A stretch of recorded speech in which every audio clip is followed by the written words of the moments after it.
naquela ocasião, Jesus disse: Eu te louvo, Pai, Senhor dos céus e da terra, porque escondestes essas coisas dos sábios e cultos e as revelaste aos pequeninos.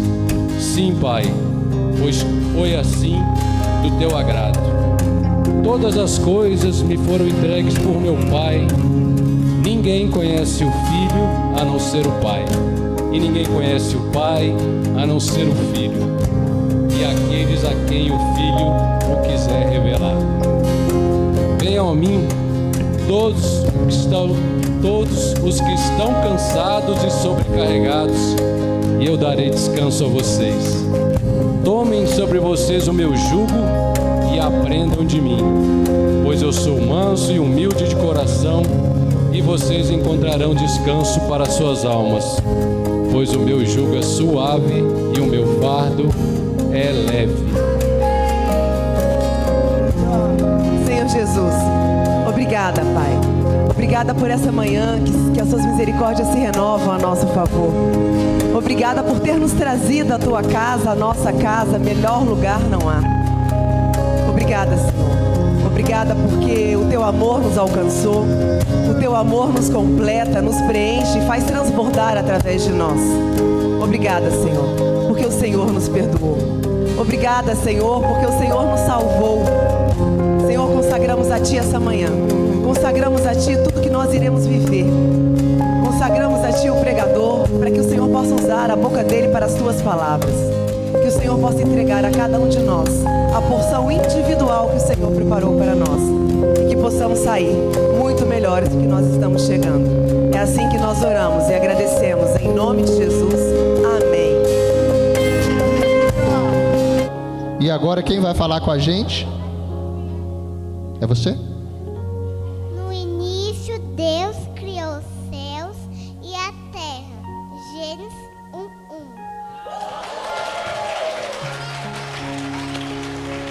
Glória a Deus. Você também tem?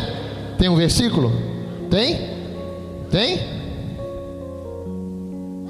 Obrigado, Papai do céu. Glória a Deus. Vem, Antonella, aqui, ó.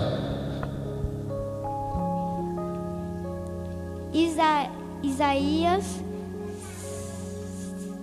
56:19. Colocarei palavras de louvor. A todos ofereço a paz aos que estão perto, e aos que estão longe eu os curarei. Glória a Deus. Vem. 1 João 2, do 18 ao 19. Filhinhos, essa é a última hora. E assim, como vocês ouviram que o anticristo está vindo, já agora muitos anticristos têm surgido. Por isso sabemos que esta é a última hora. Eles saíram do nosso meio, mas na realidade não eram dos nossos, pois se fossem dos nossos, teriam permanecido conosco. O fato de terem saído mostra que nenhum deles era dos nossos. Mas vocês têm uma unção que procede do Santo, e todos vocês têm conhecimento. Clarinha sempre, né? De vez em quando Deus usa ela para falar: ei, vamos lembrar que isso tudo está sendo visto no céu. Tudo bem? Tem um versículo aí no seu coração? É? Quanto a vocês, irmãos, nunca se cansem de fazer o bem. 2 Tessalonicenses.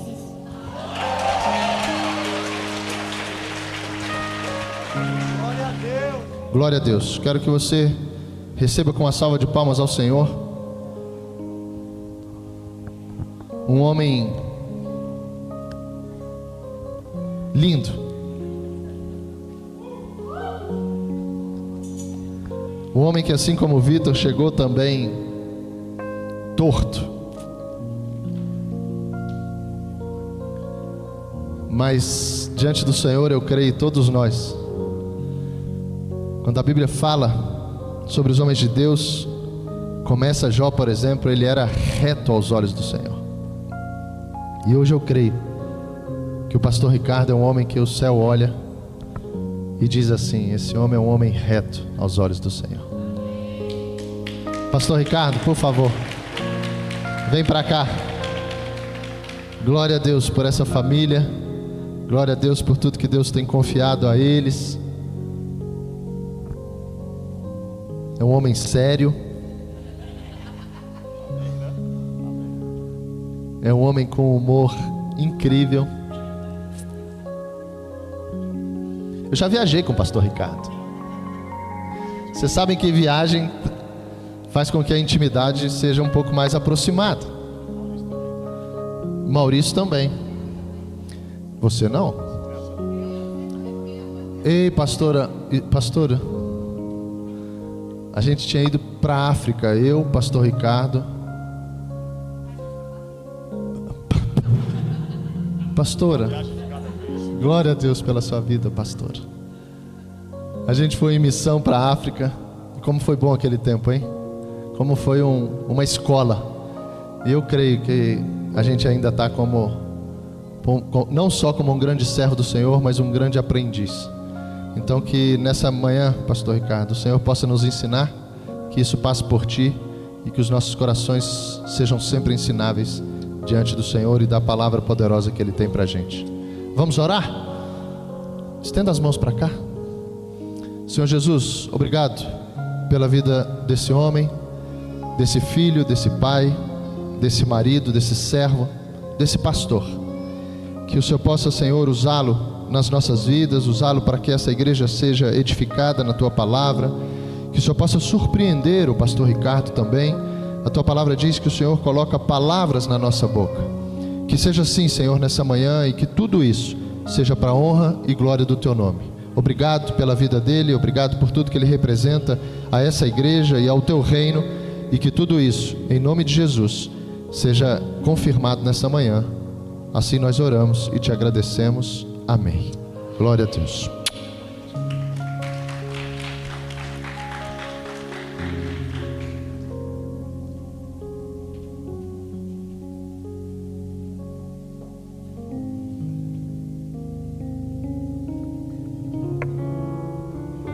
Bom dia igreja, paz do Senhor.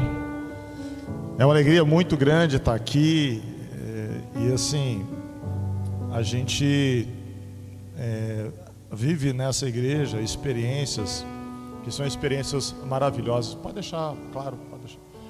Experiências maravilhosas com Deus e essas experiências estão disponíveis para todos nós. Desde que a gente esteja com os olhos abertos, as mãos abertas e o coração aberto para receber. E é algo natural. A nossa vida com Deus é para que isso seja algo natural do nosso cotidiano. E por que eu estou falando isso, né?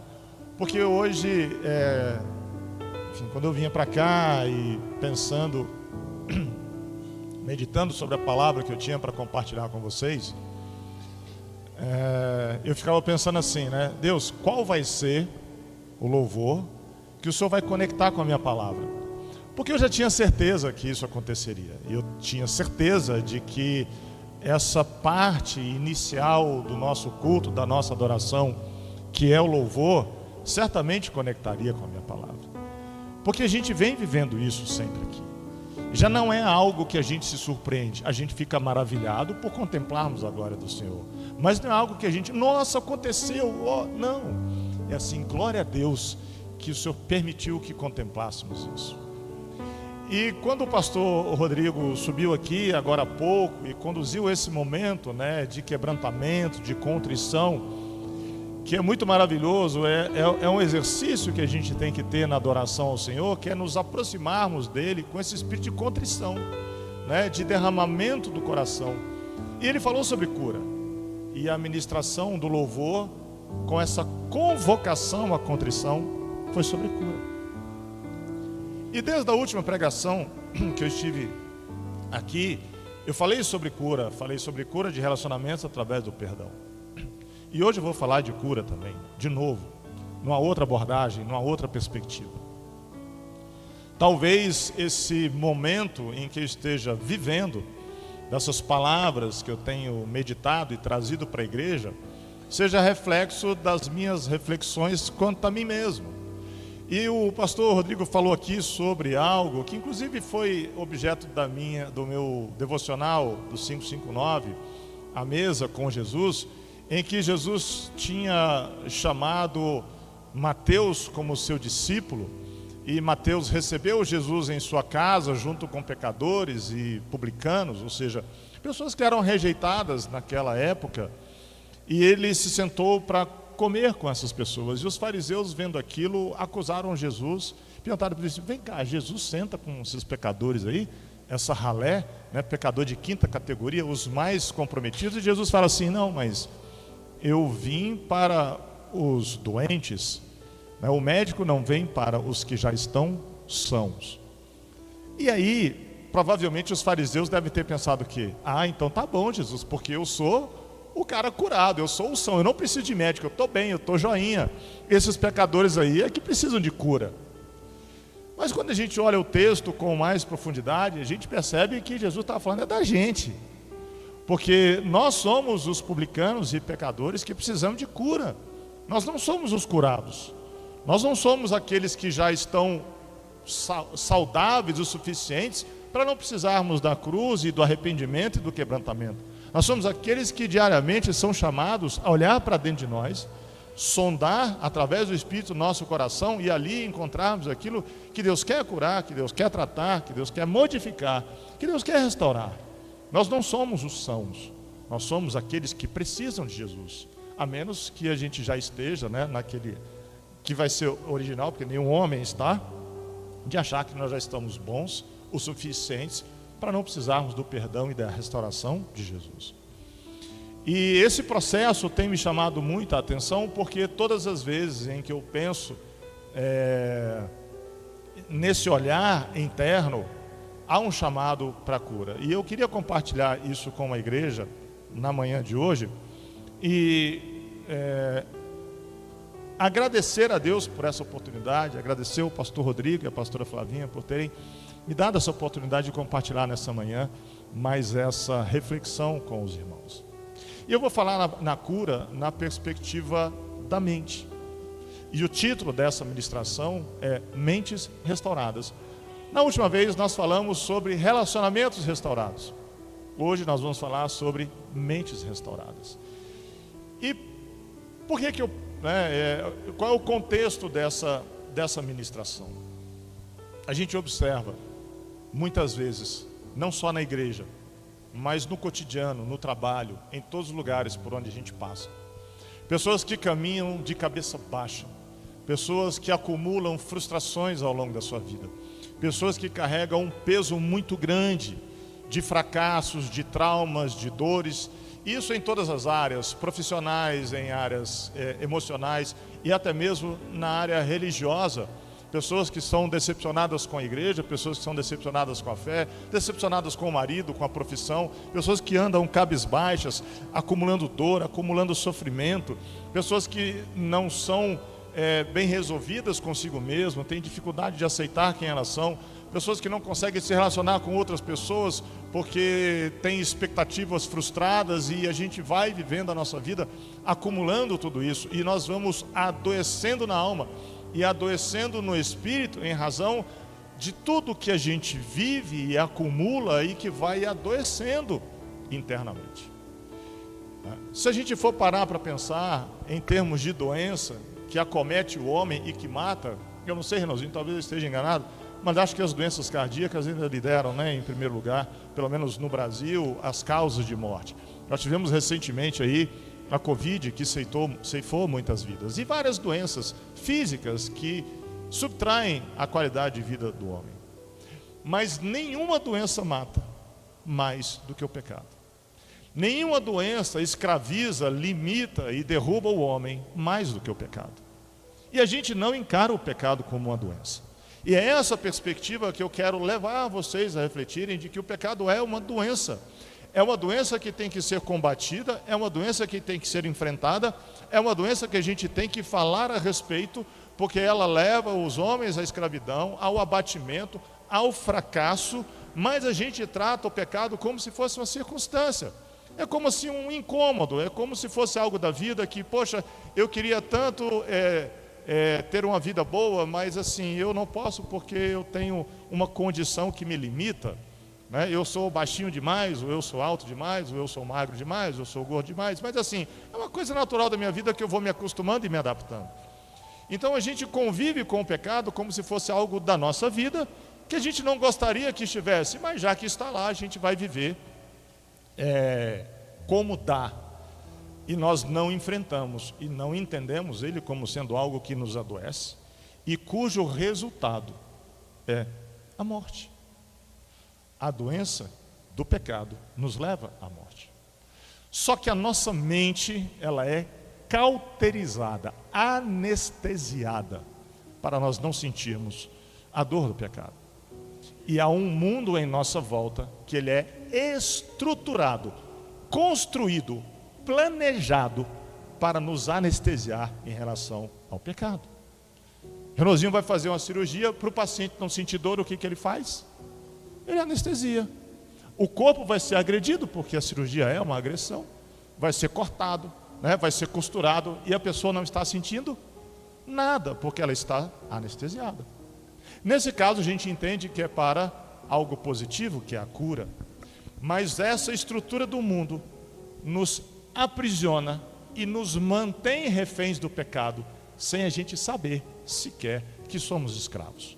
Cega os nossos olhos, amortece o nosso corpo, nos tira o entendimento, esvazia o nosso espírito crítico e faz com que a gente absorva tudo como se fosse uma esponja, na tentativa infrutífera de nos anestesiarmos da sensação que o pecado traz, para que a gente possa ir dessa forma, sorrindo, felizes e alegres, em direção ao inferno.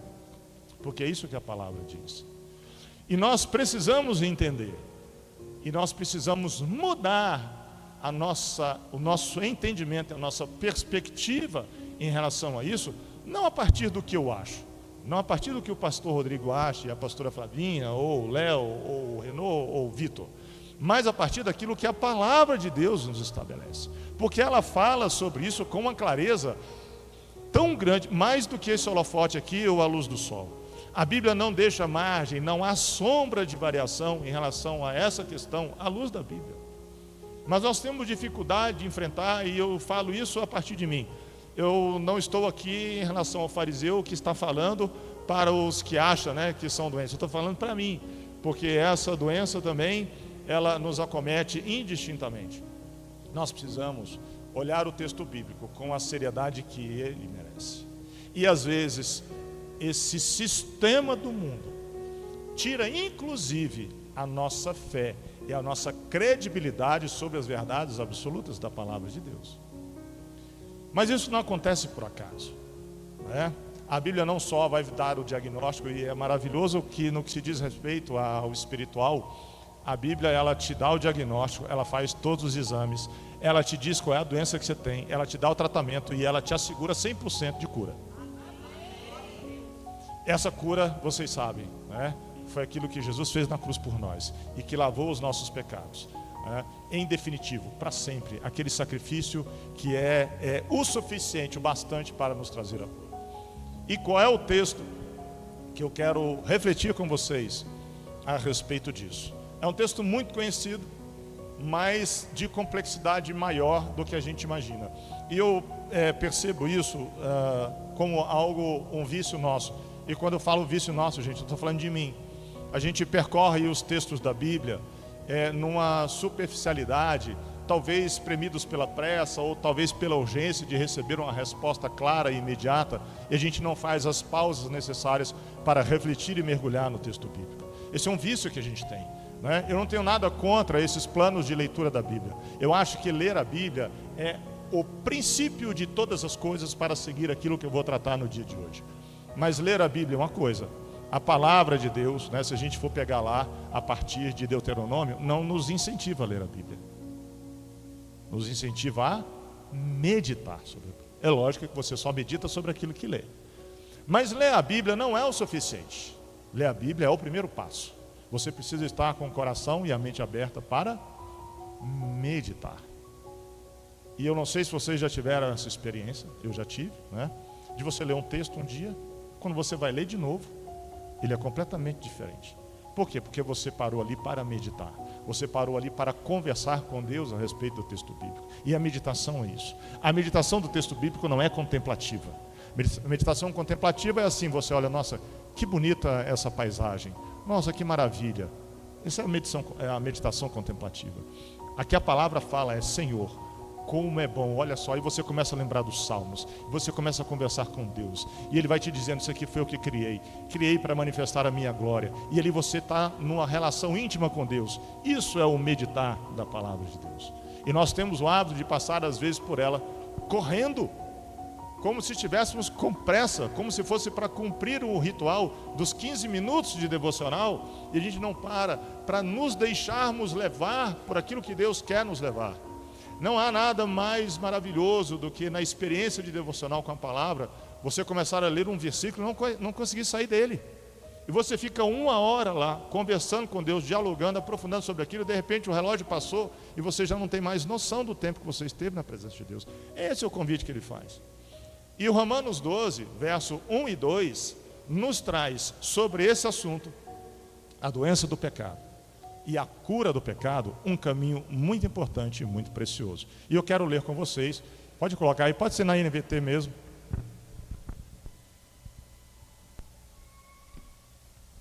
Olha só o que Paulo está dizendo nessa carta aos Romanos. Portanto, irmãos, suplico-lhes que entreguem seu corpo a Deus, por causa de tudo que Ele fez por vocês, que seja um sacrifício vivo e santo, do tipo que Deus considera agradável. Essa é a verdadeira forma de adorá-lo. Verso 2. Não imitem o comportamento e os costumes deste mundo, mas deixem que Deus os transforme por meio de uma mudança em seu modo de, repitam comigo, pensar. É o modo de pensar, a fim de que experimentem a boa, agradável e perfeita vontade de Deus para vocês.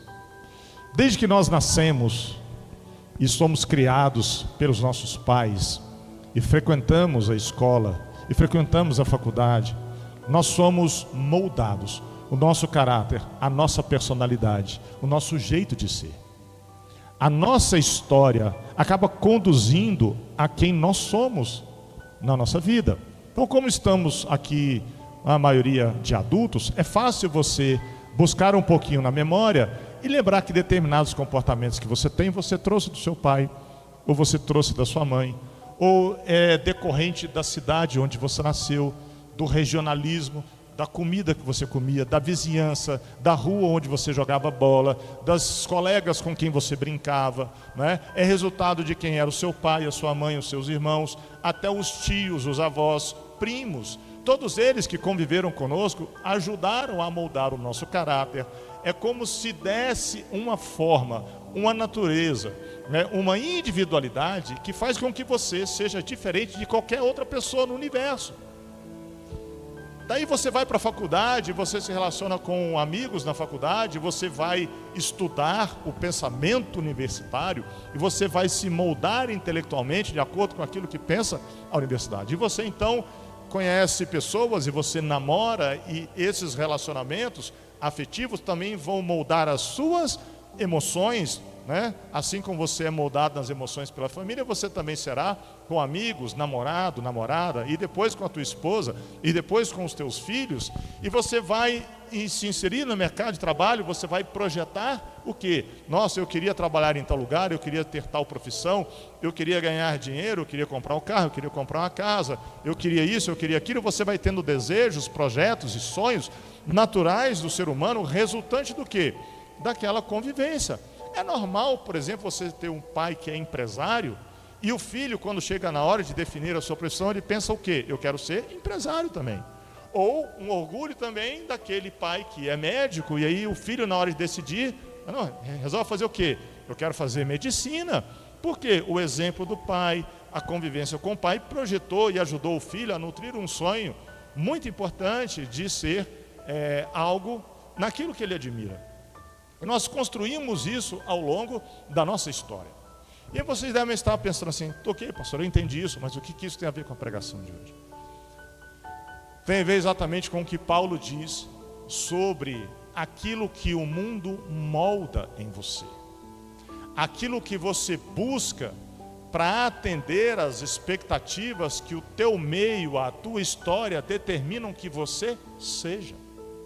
Os nossos sonhos, muitos deles, são gestados, criados dentro de nós, por conta das circunstâncias que nos envolvem e geram em nós expectativas.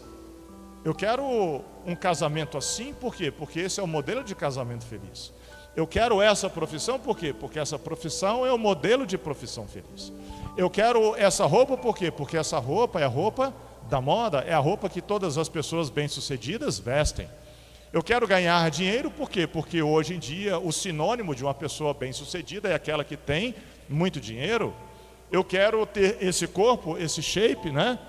Bonito, malhado, sarado e tal, por quê? Porque esse é o padrão de beleza que as pessoas acham que são valorizadas. Só que deixa eu falar uma coisa para vocês. Quem aqui conseguiu realizar todos os sonhos e idealizações que tiveram na fase da juventude e da adolescência? Levanta a mão. Não? Aí, glória a Deus, continue assim. Que Deus sustente. E o que a gente fez com aqueles sonhos que não deram certo, com aqueles ideais que não foram concretizados? Eles viraram frustrações. E querendo ou não, muitas dessas frustrações geram em nós traumas e doenças, porque nós somos estimulados todos os dias por um sistema que nos envolve a ter sonhos, projetos e tomarmos decisões de acordo com o que esse sistema estabelece. Nós somos encorajados a fazer escolhas de acordo com o que esse sistema estabelece. Se você estiver duvidando de mim, faça um pequeno exercício. Um dia eu estava conversando com a minha esposa à frente da televisão. E nós estávamos comentando o programa de televisão que a gente estava assistindo. E aí teve aquela pausa do intervalo, ela foi para o telefone e abriu o Instagram. Não sei qual é a mídia social que ela deu. A primeira publicação que tinha era relacionada com o tema do filme que a gente estava assistindo. Ou seja, a tecnologia evoluiu de tal forma que tudo que a gente fala é monitorado por um celular que adivinha, entre aspas, o que você quer, o que você deseja e vai te incentivar a consumir o conteúdo daquilo que ele quer que você veja. E é assim com as redes sociais, é assim com o aplicativo que você usa para assistir filme. Você é direcionado para consumir, né, para investir naquilo que o mundo quer que você consuma. Não se enganem, não se enganem. Não sou eu que estou dizendo isso, não é teoria da conspiração, nem aquele cara mais radical das redes sociais. É a Bíblia. E nós vamos ver hoje que há um esquema, há um sistema montado para fazer com que você se esforce ao máximo para se encaixar nele. Nós somos encorajados desde a nossa infância, por toda a nossa história de vida, a nos esforçarmos para nos encaixarmos num sistema que é construído por alguém que quer nos escravizar, nos limitar e nos prender nas expectativas que esse mesmo sistema constrói. Para que a gente não sinta a necessidade de sairmos desse sistema, ultrapassarmos essa barreira e chegarmos naquilo que Deus preparou para nós. Porque sempre que nós pautamos os nossos desejos, as nossas expectativas e os nossos anseios de acordo com o que esse mundo estabelece, nós estamos fugindo e perdendo a oportunidade de experimentar qual é a boa, perfeita e agradável vontade de Deus. Mas esse sistema, ele é muito bem feito, muito bem elaborado, por um ser muito inteligente e que conhece o homem como poucos. Percebendo que esse sistema gera nas pessoas frustração, o que ele percebeu? Pô, não está funcionando, esse pessoal aí já está começando a ficar mais cabisbaixo, eu preciso dar a eles um propósito. Então vamos construir um sistema em que eles acreditam que estão buscando um propósito, mas na verdade eu estou exatamente tirando eles de conhecer a vontade de Deus. E aí o homem começa a indagar: não, mas qual é o meu propósito? Eu preciso buscar um propósito na vida, eu preciso ter uma motivação na vida, eu preciso ter um lema para viver. E aí começa a construir lemas e motivações e frases que vão te levar ao êxtase, que vão te levar ao sucesso, que vão te levar à prosperidade. Você vai ser feliz, você vai ser pleno, você vai ser íntegro, você vai atingir tudo que você quer. Olha, siga esse modelo aqui, né? Busque dentro de você, busque uma cura interior, volte lá na sua infância, vê quais são os seus traumas, cure isso para você desenvolver 100% do seu potencial. E aí você vai atingir a plenitude daquilo que você nasceu para ser. E as pessoas: nossa, caramba, gostei. Então quer dizer que eu serei o máximo? Você vai ser o máximo. Quer dizer que eu terei tudo aquilo que eu quero? Sim, você terá tudo que você quer. E aí você então dobra a aposta, né? Você vai investir toda a sua energia para alcançar esses objetivos. Se você dobrou a aposta, o resultado vai ser dupla frustração. Só que tem alguns premiados que vão conseguir esse sucesso. E aí você olha: caramba, aquele conseguiu, então eu posso conseguir também. Gente, não tem nenhum problema em você querer ser bem-sucedido na sua vida. Não tem nenhum problema você querer fazer escolhas e trazer um bem-estar para você e para a sua família. Em ter uma boa profissão, em ter um bom emprego, em ter um bom salário. Não há problema nenhum nisso. Mas não é este o propósito para o qual o Senhor te chamou. Todas essas coisas, elas são secundárias e acessórias. Elas não podem ser o trono e o centro da sua vida. Em outras palavras, não são essas coisas que têm que moldar o seu comportamento e ser o motivo das decisões da sua vida. Você pode até ter misericórdia de Deus, mas isso não pode ser o centro da tua felicidade, ou do seu fracasso, ou da sua tristeza. E essas circunstâncias todas nos desviam do nosso real propósito. Nós somos chamados não para isso. Nós somos chamados para outro tipo de vida. Mas quando o ser humano não tem consciência do seu propósito, significa dizer que ele não entendeu a mensagem da cruz. Não há sabedoria humana que possa permitir ao homem contemplar a visão do que é espiritual. Eu conversava agora há pouco na nossa EBD com o Leonardo Sanches, e aí eu peço até desculpa, eu vou falar aqui de Romanos, se eu cometer alguma impropriedade você depois me corrige. Mas a filosofia, o conhecimento científico, o conhecimento técnico entorpece a mente do homem, porque dá uma sensação de conhecimento, de que ele às vezes se sente pleno por entender: poxa, eu sei muitas coisas. Mas é um paradoxo, porque quanto mais o ser humano, através da filosofia e dos seus mecanismos, busca conhecer as coisas da vida, maior é o vazio que ele descobre. Nós somos convocados para uma outra vida. Quando Paulo escreve a carta dele aos Romanos, a carta de Romanos é a carta do meio da cronologia das cartas de Paulo. É como se fosse escrita mais ou menos no meio do seu ministério. Então você tem 6 cartas para trás e 6 cartas para frente, né, na cronologia. E Paulo não foi quem fundou a igreja de Roma, mas ele conhecia muito bem Roma. Paulo era um cidadão romano. Além de ser um cidadão romano, ele era um bom judeu. E ser um bom judeu significa não só um praticante de todas as leis, um praticante de todas as regras e rituais judaicos, mas também altamente conhecedor da filosofia judaica. A filosofia não começou com os gregos, nem é a exclusividade do mundo moderno. Ela já existe há muito tempo. E a filosofia judaica, ela é muito antiga. E Paulo era perito na filosofia judaica.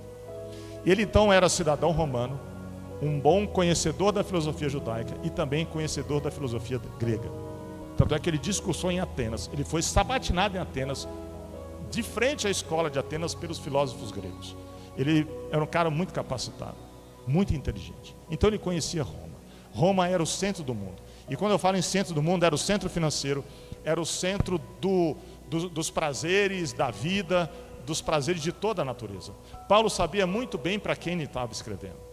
E havia crentes e convertidos na igreja de Roma. Paulo não escreveu para os descrentes, ele não escreveu para os infiéis, ele escreveu para a igreja. Então a carta de Paulo é escrita para crentes, Não é uma carta escrita para pessoas de fora ou desviadas. Até porque você já imaginou uma pessoa que odeia a Bíblia, vai ler a Bíblia para quê? Não é? Paulo, ele pensa o seguinte: essas pessoas precisam entender o contexto que elas estão vivendo, para não se apartarem do Evangelho. Então ele escreve a carta de Romanos. A carta de Romanos, ela é tão importante, ela é tão essencial, que ela determinou momentos de reavivamento, de avivamento da igreja em vários momentos. Não só inspirou Martinho Lutero, mas também John Wesley e vários outros que, através da carta de Paulo aos Romanos, entenderam a necessidade do homem de abandonar o pecado e de buscar uma vida diferente daquilo que eles estavam vivendo. Não é, as pessoas às vezes se assustam com a carta de Paulo aos Romanos porque acham que é uma carta teológica, que é uma carta complicada, que fala muita coisa sobre leis, sobre doutrina. Mas se a gente conseguir abstrair isso e entender o foco da carta, dizendo: olha, Roma, cuidado com esse sistema aí que vocês estão vivendo de poder, de vida fácil, de riqueza, de prazeres, né, de carnalidade. Cuidado com isso, porque isso vai entorpecer a mente de vocês. Vocês não podem se apresentar diante de Deus com a mente que vocês estão vivendo. Vocês têm que mudar o comportamento de vocês. E aí ele vai escrever uma série de pecados: pecados da carne, pecados da mente, enfim, de desvios que a igreja estava deixando entrar dentro de si. Por quê? Porque a pressão do mundo de impor a eles um modo de vida, um modo de viver, de práticas que não eram saudáveis, estavam comprometendo não só o coração, não só a mente, mas até o corpo, porque estavam se entregando a todo tipo de prazer, pela ausência de conhecimento do perigo que estavam vivendo. E nós, como igreja, temos uma responsabilidade muito grande de ter essa mesma voz nos dias de hoje, de dizer para os nossos irmãos: cuidado com aquilo que o mundo está pressionando para te colocar dentro do teu coração e da tua mente, que é para te desviar dos caminhos do Senhor. E Paulo começa dizendo: olha, deixa eu falar uma coisa para vocês. Deus tirou de vocês aquele ritual de sacrifício, de ter que levar cordeiro para sacrificar, de ter que levar pombinhas, de ter que levar cereais, daquele ritual que no templo você tinha que ter, em troca de uma vida que continua tendo sacrifício, continua tendo regras, continua tendo procedimentos. Só que a diferença é o seguinte: você não precisa mais levar animais ao sacrifício, porque Jesus já morreu na cruz. Mas você precisa levar você ao altar de Deus.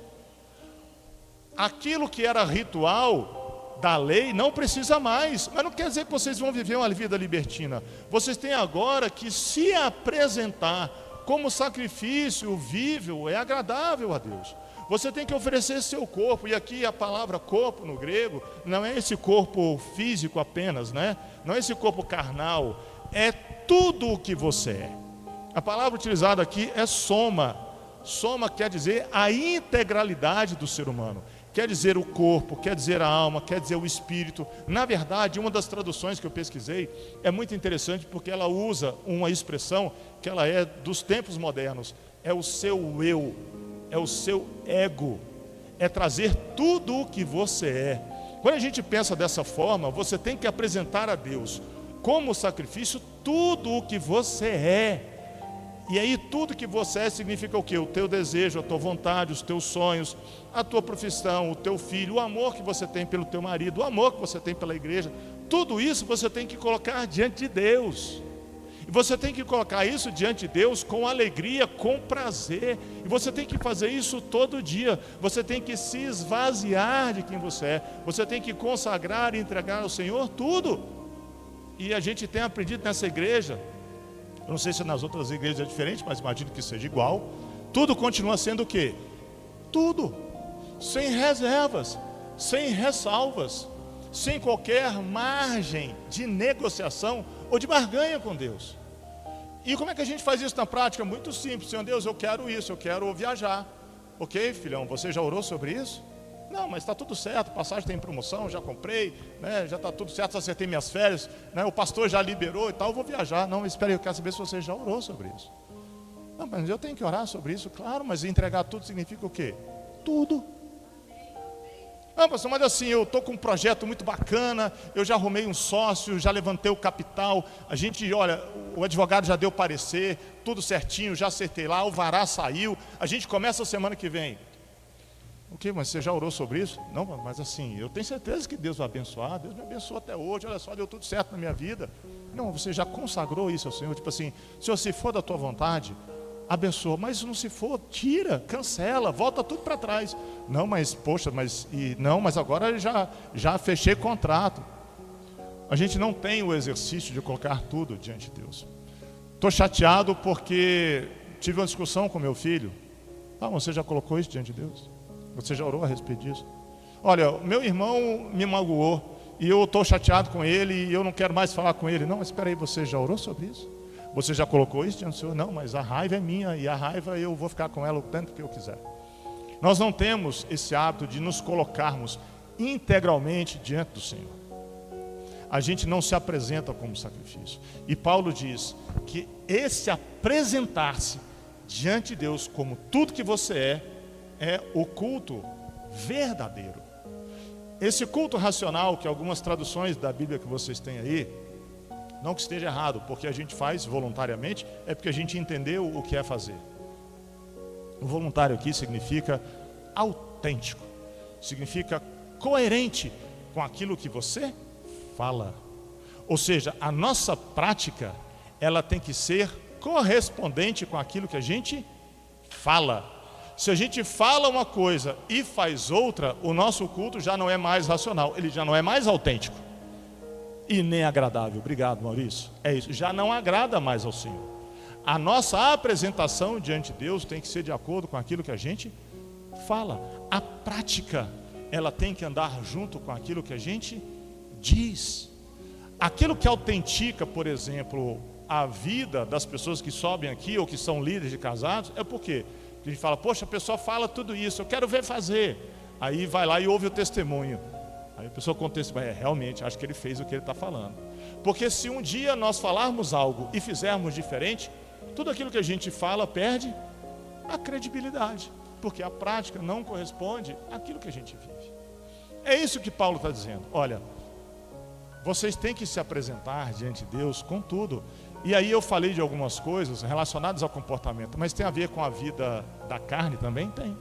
Tem a ver com a vida sexual? Tem a ver com aquilo que você vê, com aquilo que você enxerga, com aquilo que você assiste, com aquilo que você traz para o teu celular, com aquilo que você permite entrar na tua casa? Tem a ver com tudo, porque tudo é tudo. Então você é capaz de entregar e consagrar ao Senhor tudo aquilo que você vê no seu celular durante a semana? Senhor, está aqui, eu entrego para honra e glória de Ti tudo aquilo que eu vi, assisti, escrevi e comentei no meu celular. Acho que aí esse celular vai pegar fogo. Não? Esse vai pegar fogo. Queima, Senhor. Esse é o fogo do juízo. Amém, né? Porque o fogo purifica, não é o que diz a palavra? Se for preciso, então que desça fogo para purificar. Esse é o tudo.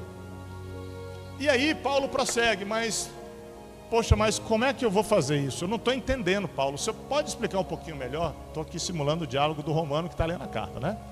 Tá bom, Paulo, eu já entendi que eu não preciso sacrificar mais, eu não preciso seguir a lei, eu sei que eu sou salvo aqui por Cristo, que morreu por mim, mas o que significa na prática? O que é apresentar meu corpo? Aí Paulo diz, espera aí, deixa eu te explicar. Para você entender isso, você tem que mudar a sua mente, porque você está raciocinando como um homem carnal, você está raciocinando como alguém que tem a mente moldada pela mente do mundo.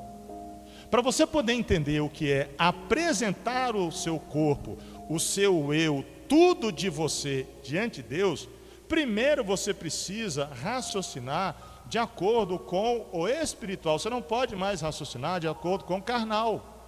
Você tem que abrir mão do seu pensamento, das suas convicções, e você tem que passar a pensar agora debaixo de uma ótica diferente, porque o teu comportamento está viciado. Você está acostumado a viver de acordo com o mundo.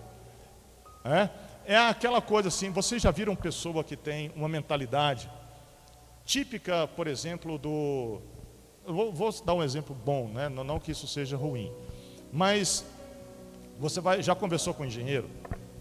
Você vai conversar com o engenheiro, tudo que ele vai falar é debaixo da perspectiva da engenharia. Por quê? Porque a mente dele funciona de acordo com um engenheiro. Já conversou com o advogado? Cara, tudo no advogado é o argumentativo, porque veja bem, porque data vênia, não é aquele negócio, porque o linguajar dele, a forma dele de pensar é debaixo de uma ótica legalista, jurídica, positivada. Por quê? Porque é a visão de mundo dele.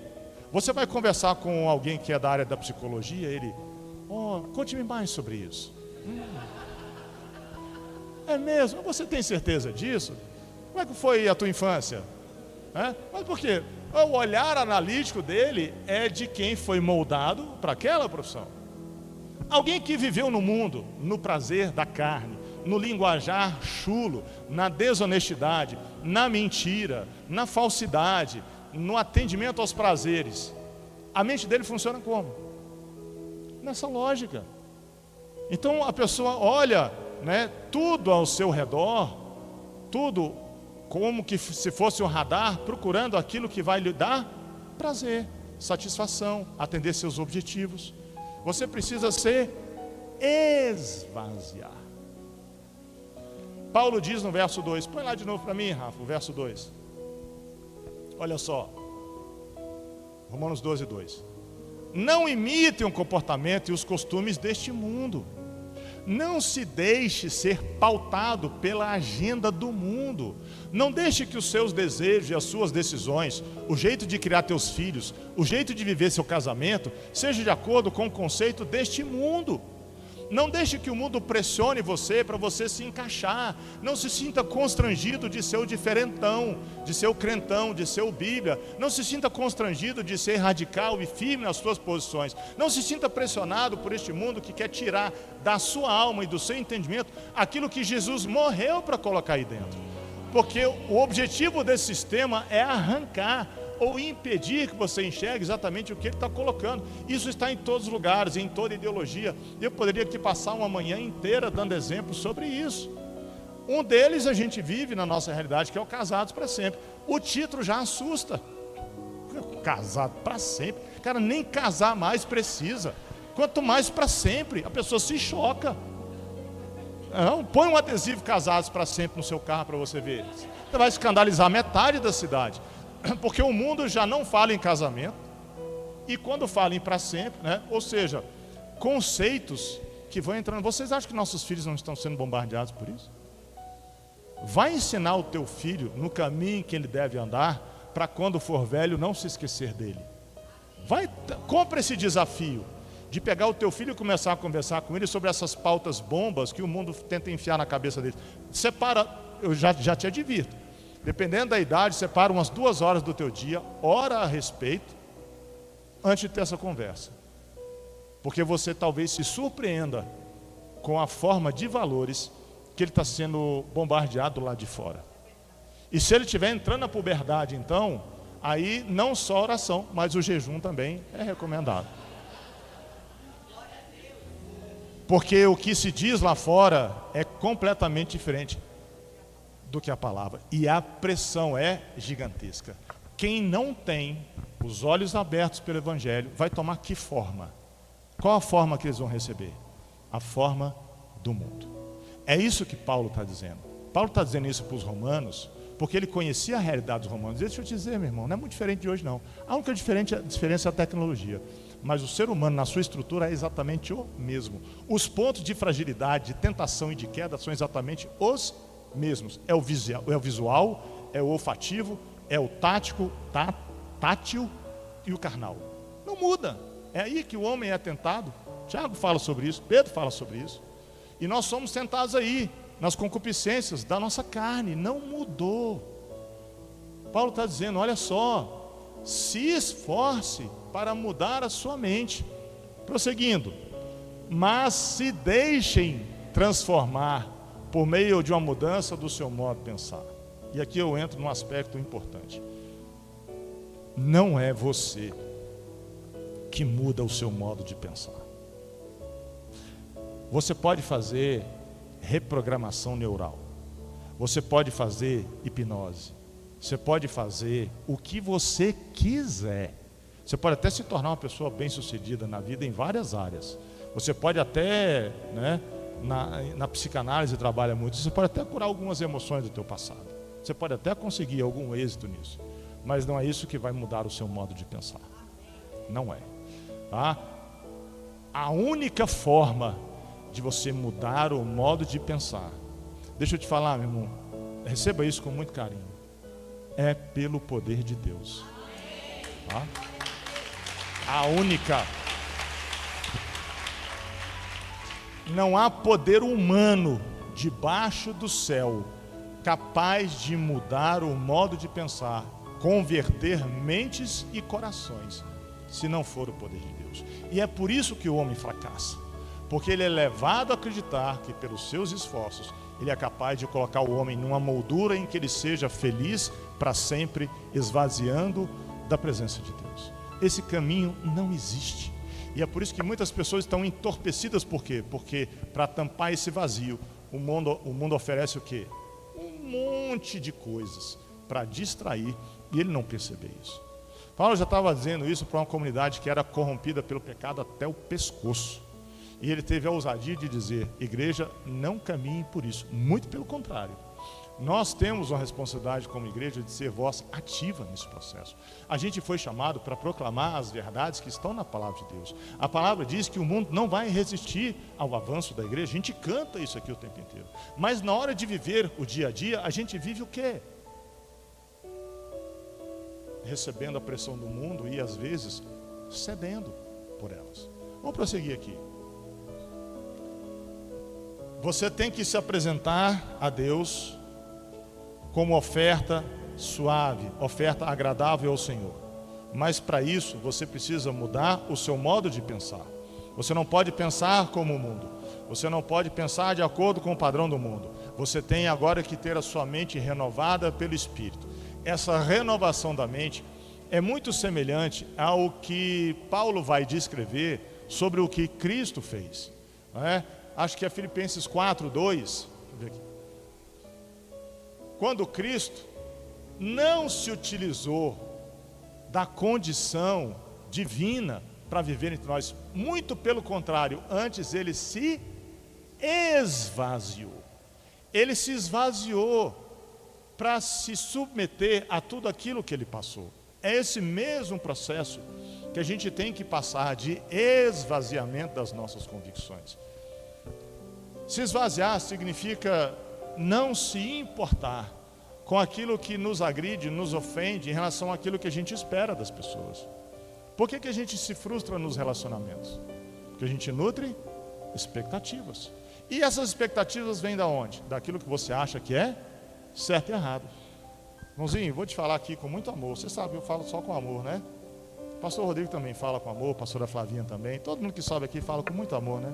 Mas para Deus o que você pensa não interessa. O que é certo e errado para você, para Deus, você sabe o que é? Papel higiênico usado, vou colocar isso aqui. É sério. É assim que a Bíblia diz. O seu padrão de justiça para Deus não interessa. Vamos supor que aqui hoje tivesse 200 pessoas. Seriam 200 padrões de justiça diferentes. Qual que é o melhor e qual que é o pior? A gente vai competir como homens, quem é o mais justo? Porque todo aquele que se acha justo está usurpando a condição de Deus. O que você acha que é certo e errado, por que para Deus não interessa? Porque esse padrão foi estabelecido por qual molde? Do mundo. É o que você viveu a tua história toda, é o que você ambicionou, é o que você desejou. O que é certo e o que é errado vem desse conceito. Você tem que se esvaziar sim. Quando a gente se esvazia do certo e errado que é nosso, você vai julgar o irmãozinho? Você vai criticar o irmãozinho? Você vai ficar insatisfeito porque hoje o culto foi desse jeito ou foi daquele jeito? Porque você não gostou da roupa de fulano ou de ciclano? Porque você não gostou do tom de voz que alguém te recebeu e te cumprimentou? Você vai ficar chateado, impressionado com todas essas variações de comportamento porque o seu padrão de certo e errado permite que você age igual um fiscal. Aquele ali está bom, aquele ali está ruim, aquela roupa está boa, aquela roupa está ruim. E você então vai categorizar todas as pessoas do mundo de acordo com o teu julgamento? É assim que você quer viver mesmo? Aí melhor você adotar logo o padrão do mundo e sair por aí, né? Quem sabe sendo um hater nas redes sociais, né? Criticando todo mundo. Ou você quer se esvaziar disso e entender qual é a boa, perfeita e agradável vontade do Senhor? Porque não tem como as duas coisas caberem dentro de si. Paulo está dizendo o seguinte: para você entender a mente de Deus, você tem que se esvaziar das suas duas, não cabem dentro de você.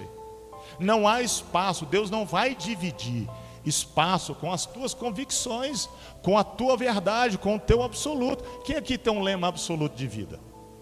Pessoa para mim só morre uma vez, né? perseverar sempre, desistir jamais. Né? Então a gente vai acumulando, né? É assim, tem gente que faz aqueles... Oh meu Deus, não deixa eu pecar não.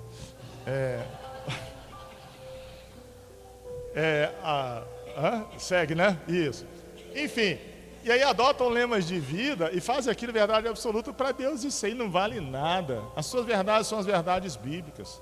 Troque todas elas por isso daqui.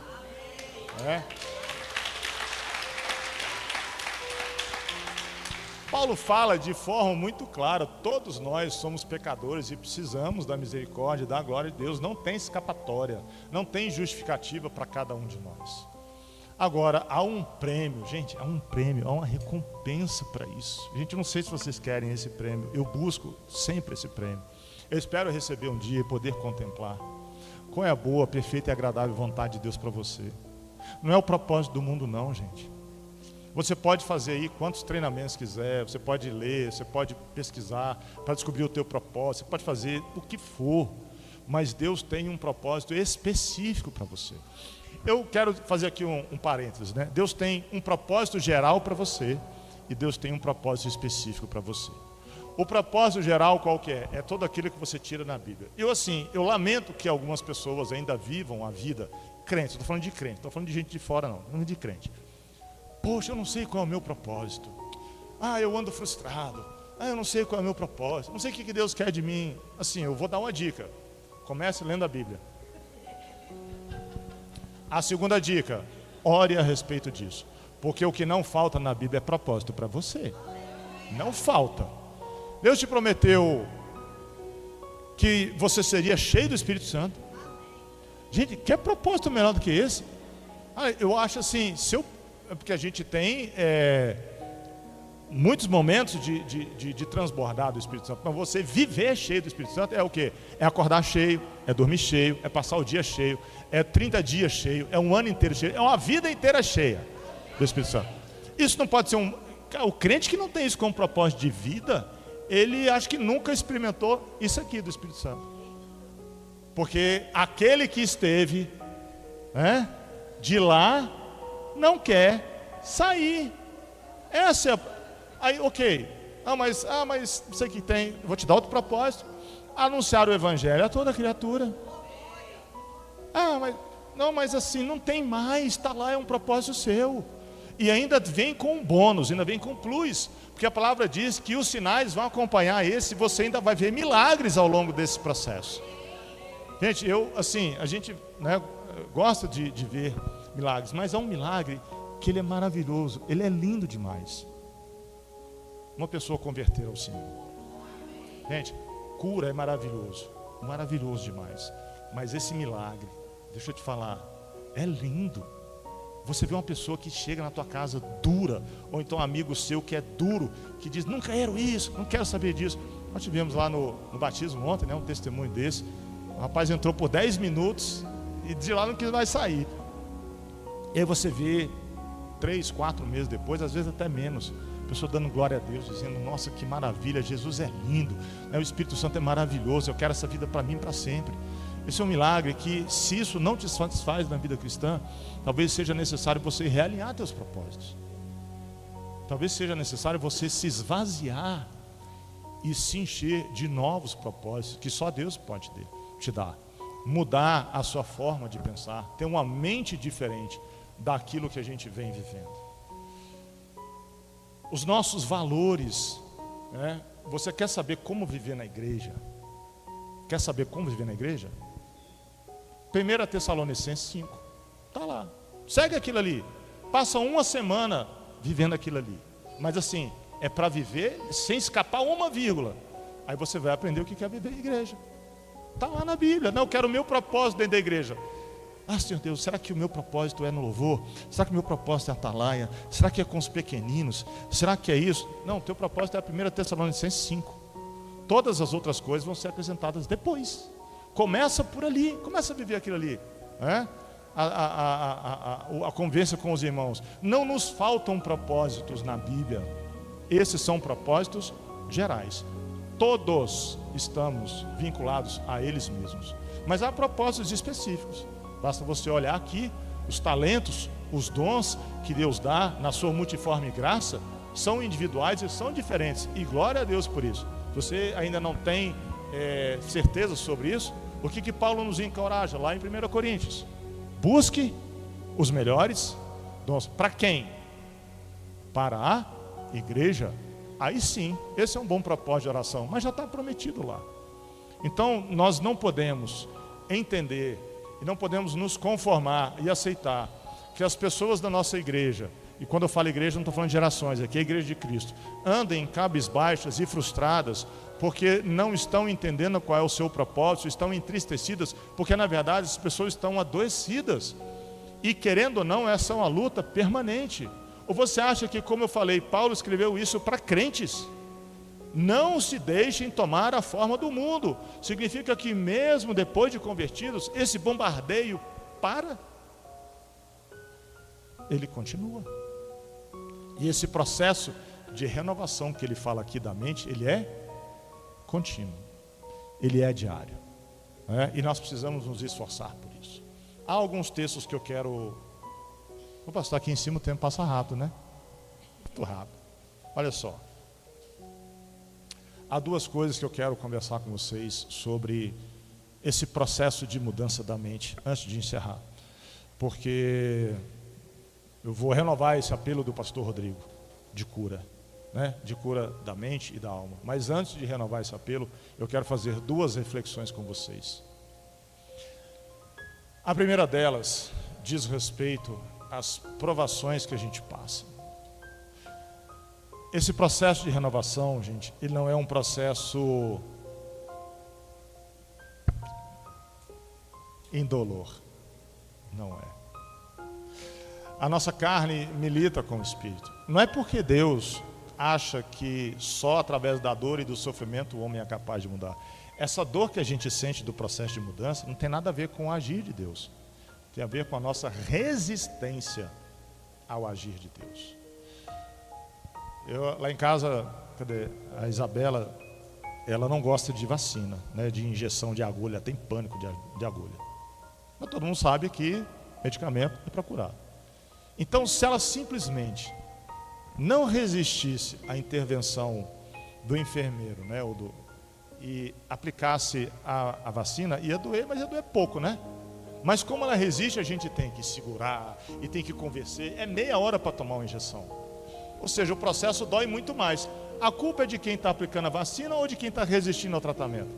De quem está resistindo ao tratamento. É por isso que às vezes as provações, a gente acha que, poxa, por que Deus é tão duro com determinadas pessoas? Não, a dureza é nossa. É a resistência em brigar, em lutar com Deus, como fez Jacó, até o ponto, né, de ter a sua coxa ferida, é que causa a dor da intervenção e do tratamento de Deus. Mas se a gente aceitar que Deus está tratando e que aquilo faz parte do esvaziamento da nossa mente e do processo de cura, certamente a gente vai entender que o resultado é muito mais benéfico do que a dor do próprio tratamento. Não sou eu que diz isso, é o próprio Paulo falando para Romanos. Diz lá, Romanos 5, verso 3. Não só isso, também nos alegramos ao enfrentar dificuldades e provações, pois sabemos que contribuem para quê? Desenvolvermos perseverança, e a perseverança o quê? Produz caráter aprovado, e o caráter aprovado fortalece a nossa esperança. Verso 6, próximo. E essa esperança não nos decepcionará, pois sabemos quanto Deus nos ama, uma vez que Ele nos deu o Espírito para nos encher o coração com o seu amor. Gente, a aprovação molda o quê? O caráter. Muda a nossa mente e a nossa forma de pensar.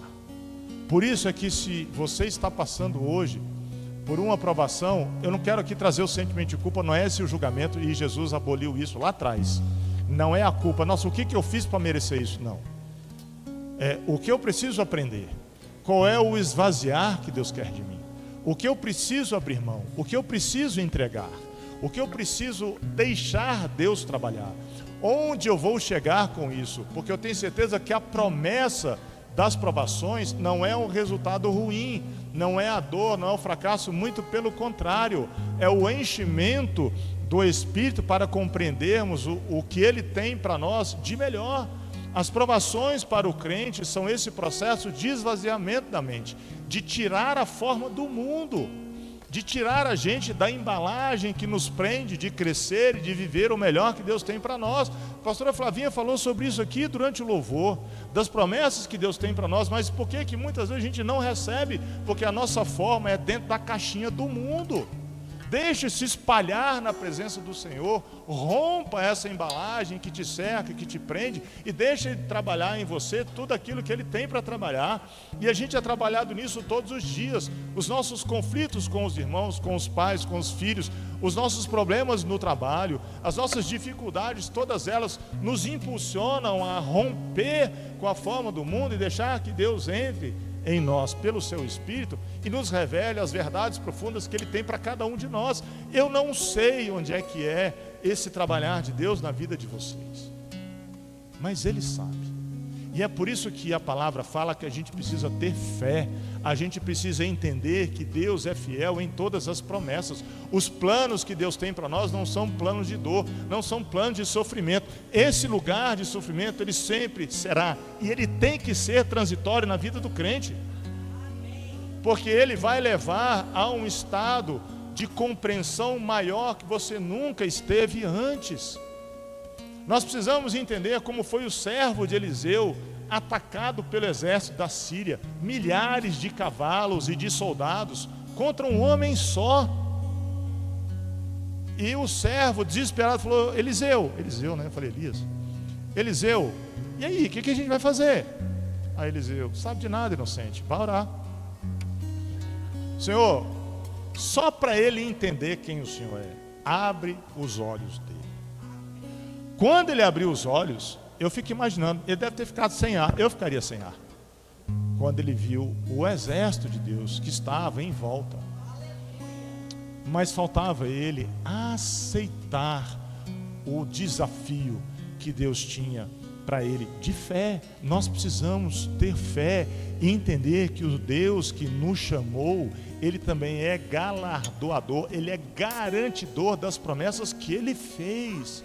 Eu fico impressionado quando você lê a Bíblia numa perspectiva mais ampla, você vê que todas as promessas que Deus fez debaixo de aliança com os patriarcas e com o teu povo, todas Ele honrou. Não teve uma que caiu por terra. E as que ainda não se cumpriram, eu tenho certeza, ainda vão se cumprir.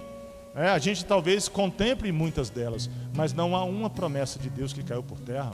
A palavra fala muito, sobre isso, que a palavra de Deus não volta vazia, sem antes cumprir o propósito para o qual ela for lançada. Isso serve para Elias, para Eliseu, para Jacó, e serve para você também, porque você está debaixo de uma aliança que Jesus fez com você. E eu preciso aceitar a minha parte nessa aliança. Gente, a parte na aliança é tão fácil. A parte na aliança é se esvaziar. É esvaziar.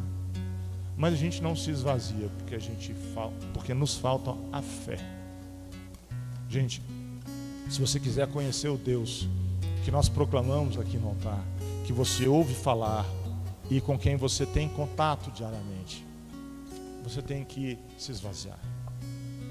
Não é um processo meramente intelectual, é um processo espiritual. E eu vou encerrando. Eu disse que seriam duas observações finais, A primeira delas é essa, de entender que as provações produzem um caráter aprovado, e nós precisamos nos regozijar nas provações, não porque nós somos masoquistas de gostar de sofrer, mas é porque nós precisamos contemplar pela fé o resultado do que vem depois. Assim como o parto, ou as dores do parto, elas são insignificantes, porque a mulher sabe que o que virá depois é gerar uma vida. Por isso é que ela suporta a dor do parto. Porque ela gosta da dor? Não. É porque ela sabe o que vem depois.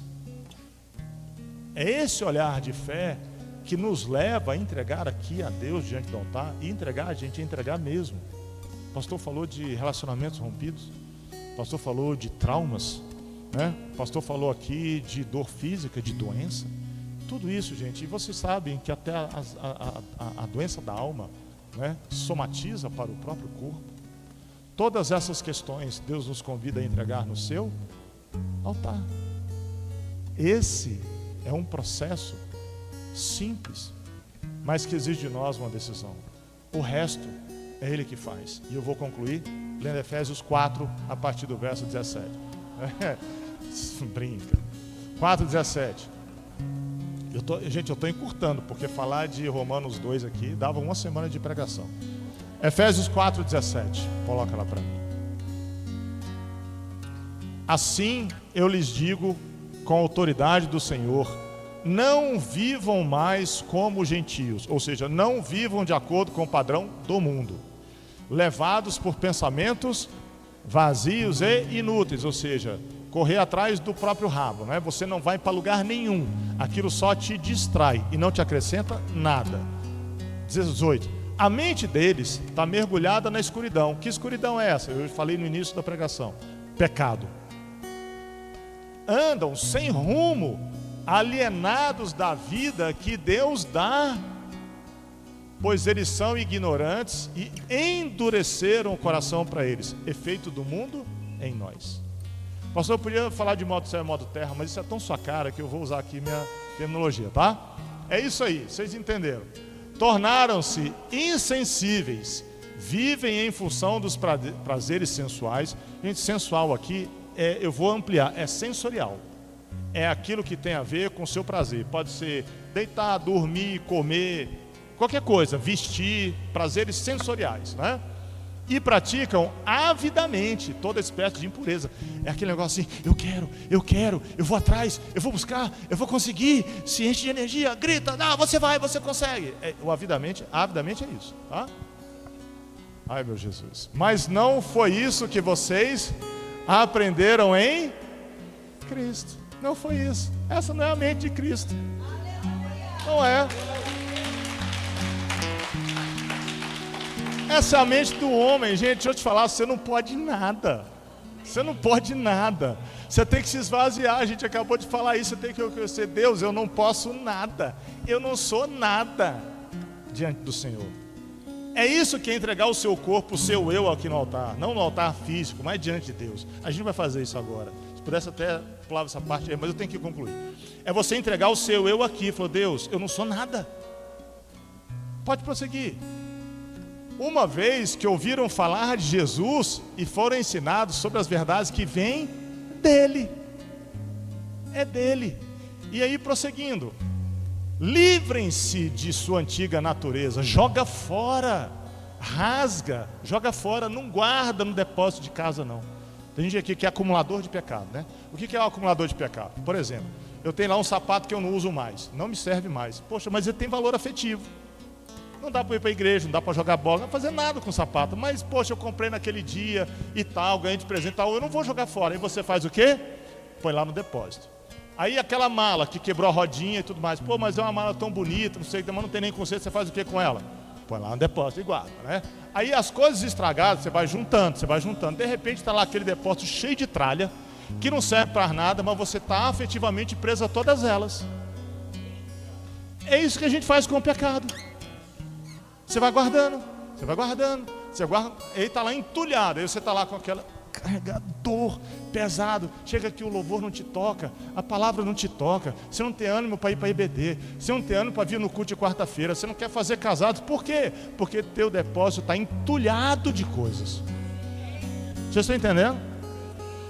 O que Jesus fala para fazer com isso? Joga fora. Pastor, confessa. O método de jogar fora o pecado é arrependimento e confissão. É isso. Aí você está livre de toda carga, de todo jugo da condenação. Gente, se não fosse jugo, né, se não fosse pesado para nós, Jesus não chamava de jugo. Pesa. Volta lá. Isso, obrigado. Livrem-se da sua antiga natureza e de seu velho modo de viver, corrompido pelos desejos impuros e pelo engano. E deixem que o Espírito renove seus pensamentos e atitudes. Prosseguindo. E revistam-se de sua nova natureza, criada para ser verdadeiramente justa e santa como Deus. Portanto, abandonem a mentira e digam a verdade a seu próximo, pois somos todos parte do mesmo corpo. Aí começa a chicotada. Pode passar aí. E não pequem ao permitir que a ira os controle. Esvaziar a ira, acalmem a ira antes que o sol se ponha. Só verdades, pois ela cria oportunidades para o diabo. Gente, falta instrução na Bíblia sobre como viver em igreja? Não, né? 28. Quem é ladrão para de roubar. Em vez disso, use as mãos para trabalhar com empenho e honestidade. Pode passar para o 29. Evite o linguajar sujo. Meu Deus. É isso mesmo, aquilo ali é palavrão. A Bíblia fala que não pode falar. É aquelas palavrinhas. Passou na cabeça, não passou? Passou? Aquele na hora da raiva? Não, bem, glória a Deus. É porque já está com a mente renovada. Mas quem lembrou desse pecado tem que renovar, né? Linguajar sujo, gente, não cabe. O crente tem que sentir aquela dorzinha no ouvido, sabe? Aqui não acontece, graças a Deus. Mas se o Léo desafinasse, a gente ia o quê? Eita, essa nota aí não entrou bem. É assim o linguajar sujo, tá? É a nota que desafina na palavra do crente. E que todas as suas palavras sejam boas e úteis, a fim de dar ânimos àqueles que as ouvirem. Palavra saudável. Você já dá uma pregação só para isso, né, Flavinha? Fica aí a dica para as próximas. Próximo. Gente, fazer isso que eu acabei de ler provoca o quê? Tá aí, ó. Lê. Fala para mim. Eu quero ouvir de vocês. Fazer aquilo que eu acabei de falar nos versículos anteriores entristece o Espírito Santo de Deus. E aí, o selo que Ele colocou sobre vocês para o dia em que nos resgatará como sua propriedade. E lá, vamos ver. Livre-se de toda amargura, raiva, ira, palavras ásperas, calúnia, maldade. 32. Em vez disso, sejam bondosos, tenham compaixão uns com os outros, perdoam como Cristo perdoou. Próximo. Tem mais um aí? Isso. Imitem-no em tudo que fizerem. Essa é a receita, gente. E aí, para encerrar, para você experimentar qual é a boa, perfeita e agradável vontade de Deus. Paulo diz que nem olhos viram, nem ouvidos ouviram, que Deus tem preparado para aqueles que o amam. Não diz que a gente só vai ver isso na glória, não. Não fala isso. Diz que pela carne, pelo jeito do mundo, você nunca vai entender. Olhos aqui e ouvidos quer dizer a sua natureza humana. Nunca vai ser capaz de alcançar o que Deus preparou para aqueles que o amam. Mas se você se esvaziar da tua mente no mundo, se você se permitir tê-la transformada pelo Espírito e ter a mente de Cristo, você vai entender o que Deus tem preparado para você. Você vai entender qual é a boa, perfeita e agradável vontade do Senhor. Eu tenho uma lista das coisas que eu quero receber de Deus. Mas que todas elas sejam de acordo com as promessas dEle e não de acordo com os meus desejos carnais. Porque eles existem. Eles existem. Não vou chegar aqui para dizer para vocês que eu não os tenho. Eu tenho. Nem todos passam pelo crivo do altar. Algumas eu vou pela carne e quebro a cabeça. Mas muitas das escolhas erradas que eu fiz na minha vida me trouxeram essas marcas e essas dores que eu carrego comigo até hoje. Essa palavra aqui para mim e a outra não foi fácil pesquisar, estudar. Por quê? Porque eu me via em todas elas. E aí Deus ia me mostrando. Você precisa curar isso, você precisa curar aquilo, você precisa abrir mão disso, você precisa abrir mão daquilo. Você precisa renunciar, você precisa deixar de ser assim, mudar seu comportamento, seu jeito de falar. Você precisa perdoar, você precisa esquecer, você precisa mover para frente. E esse é um processo complicado para a gente, porque exige fazer algo que eu vou convidar vocês a fazerem nessa manhã, que é vir aqui na frente e depositar o seu eu diante de Deus, o seu ego, as suas convicções, a sua mente, o seu certo e errado, os seus determinismos, suas verdades absolutas. Eu não sei o que Deus vai colocar no lugar. Eu sei que o que Ele colocar está de acordo com isso aqui. Isso eu sei. Nada está fora daqui que Deus pode colocar no coração de vocês. Mas esse convite também é para aqueles, como o pastor Rodrigo falou aqui, de cura, de traumas e dores que ainda te prendem a viver plenamente as promessas de Deus. O pastor falou aqui de relacionamentos quebrados.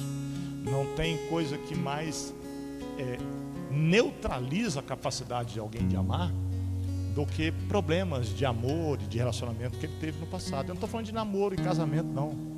Pode ser pai, filho, irmão, todo tipo. Nós falamos sobre isso há um mês atrás. E eu queria convidar vocês também a vir aqui. Na verdade, eu ficaria muito feliz se a igreja toda viesse, porque acho assim, né, que até eu e pastor e todo mundo, a gente tem que viver esse processo diariamente. Mas eu não queria que você viesse só pelo mover coletivo. Queria que você viesse movido pelo seu coração. Se você quiser ficar e fazer essa oração sentado na sua cadeira, amém, glória a Deus, é você e Deus, né? Não é o externo que determina o interno, é o contrário. É o interno que determina o externo, né? E eu queria fazer esse convite, só que eu vou pedir, Léo, posso pedir? A tua mesa cura, né? A gente vai cantar esse louvor de novo. E eu vou dar aí, sei lá, 2 minutinhos para você refletir sobre o que você quer trazer ao altar do Senhor nessa manhã. E aí a gente encerra. Amém?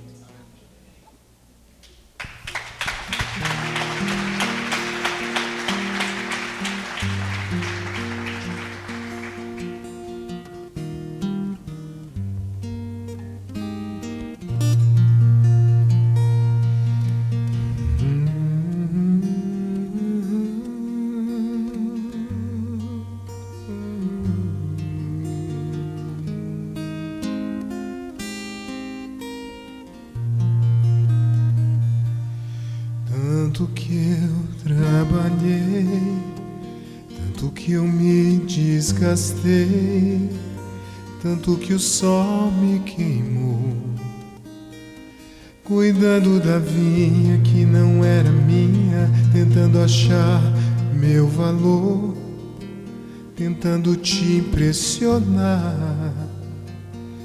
Será que um dia eu poderia ser suficiente?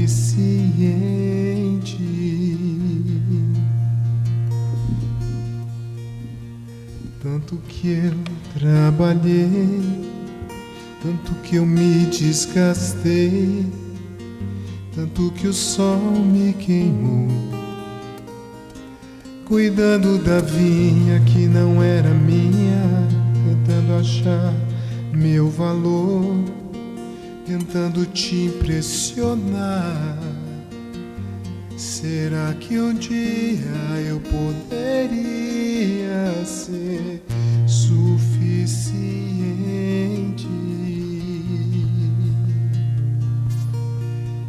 Amém. Eu quero convidar você aqui, vir à frente para a gente orar, encerrar esse momento. Pode continuar, Léo. Pode continuar cantando.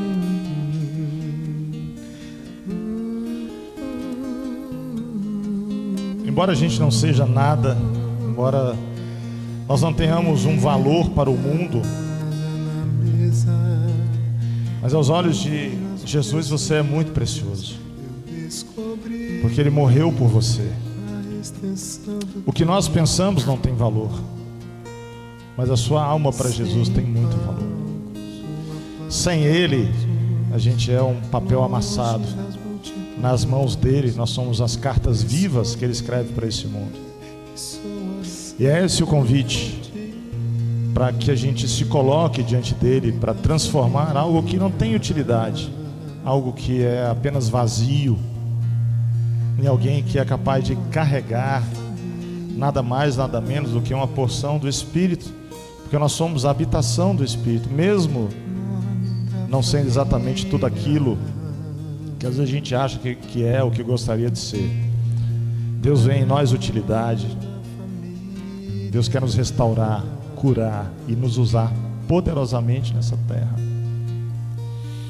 E deseja que Ele deseja que nós tenhamos a mente de Cristo, que privilégio, que privilégio. Eu queria orar com você nessa manhã, queria orar com vocês, porque eu também me coloco nessa mesma posição, como eu desejo, Senhor, descobrir as tuas maravilhas, contemplar, Senhor Deus, aquilo que o Senhor tem reservado para mim, para minha família, para os meus filhos.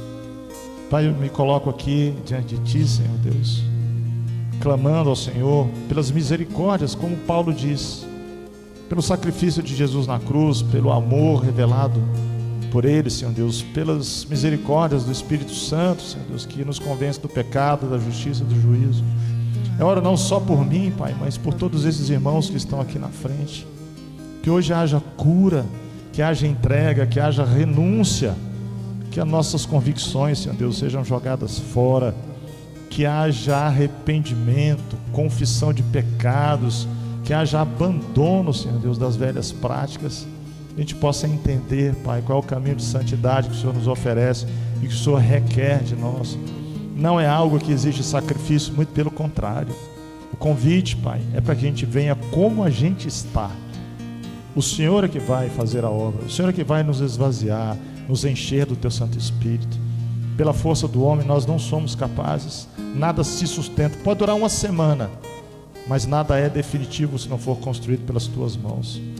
Pai, eu peço que o Senhor ouça a oração dos Teus servos aqui diante de Ti, que ao se levantarem ou voltarem para os seus lugares, sejam renovados pela esperança, pela fé e pela graça do nosso Senhor Jesus Cristo, e que essa manhã seja marcada na vida deles, Senhor Deus, não como um momento de tristeza ou de dor, mas de preenchimento da alegria e do gozo de termos experiências, de entender qual é a Tua boa, perfeita e agradável vontade, que acima de tudo é adorar e glorificar o Teu santo nome.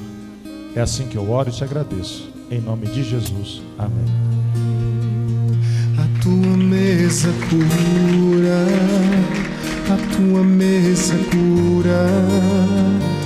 Aqui tem vinho e pão, tem um lugar pra mim. A Tua mesa cura, a Tua mesa cura. Aqui tem vinho e pão, tem um lugar pra mim. E os meus esforços não compram Deus, os meus esforços não te compram. Eu te conheci quando aprendi a descansar. Os meus esforços não compram Deus, os meus esforços não te compram. Eu só te conheci quando aprendi a desfrutar. Em casa, na mesa, em meio aos meus irmãos, eu descobri a extensão do Teu amor. Sem palcos ou aplausos, bem longe das multidões, eu descobri que eu sou aceito por Ti. Carrego o nome da família